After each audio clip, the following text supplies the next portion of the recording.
Tamsa išlaisvinanti tyrą skambesį. Mažas laiptelis prilygstantis Everesto viršukalniai. Tylų žodis it širdį virpinanti arija. Jiems kiekvienas mažytis darbelis prilygsta žygdarbiui. Mums sveikiesiems reikėtų iš jų neįgaliųjų išmokti džiaugtis mažomis pergalėmis, juk pasaulį keičia pirmiausia maži dalykai.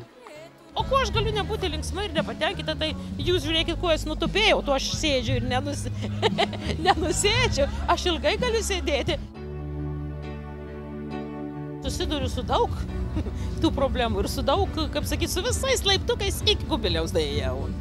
Tai suprantat, yra tokie dalykai, absurdiški įstatymai. Lietuvoje šiuo metu gyvena beveik 270 000 fizinę ar psichinę negalią turinčių žmonių. Tai yra beveik 7% visų gyventojų. Darbo turi vos 10% visų neįgaliųjų.